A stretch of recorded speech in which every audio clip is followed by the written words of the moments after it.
24 июн дар шаҳри Душанбе бо мақсади пешгирӣ аз интиқол ва паҳншавии бемории COVID-19 маъракаи ваксинатсия миёни шаҳрвандони аз 18 сола боло оғоз гардид. Дар ин бора аз Вазорати тандурустӣ ва ҳифзи иҷтимоии аҳолии Тоҷикистон хабар доданд.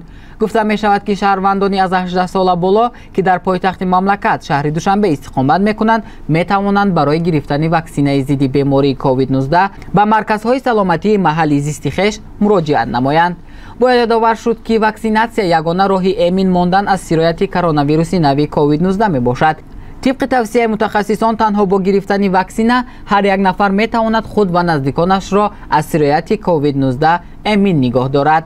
боиси зикр аст ки марҳилаи аввали маъракаи иммунизатсия бар зидди бемории коронавирус миёни кормандони соҳаи тандурустӣ, соҳаи маориф ва илм ва шахсони аз 60 сола боло 23 марти соли равон ва марҳилаи дуюми он 25 май оғоз гардид. боиси зикр аст ки марҳилаи аввали маъракаи иммунизатсия бар зидди бемории коронавирус миёни кормандони соҳаи тандурустӣ, соҳаи маориф ва илм ва шахсони аз 60 сола боло 23 марти соли равон ва марҳилаи дуюми он 25 май оғоз гардид.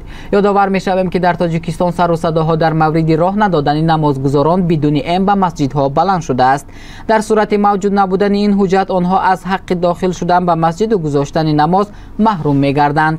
вале Афшин Муқим сухангӯи кумитаи дин ба расонаҳо гуфт ки сару садоҳо асос надоранд ва чунин тасмим ҳам аз ҷониби кумитаи рӯи даст наомадааст, балки ваксинагирӣ ихтиёрист ва ҳеҷ намозгузор барои надоштани ҳуҷҷати эм аз дари масҷид пеш намешаванд. ин дар ҳолест ки раиси шаҳри Душанбе Рустами Эмомалӣ зимни як ҷаласааш рӯзи 23 июн сохторҳои тандурустии шаҳрро вазифадор кард ки маъракаи эмгузаронии пурраи сокинони шаҳрро бар зидди COVID-19 пурзур намуда барои таъминоти беморхонаҳо бо дору тадбирҳои муассир андешанд.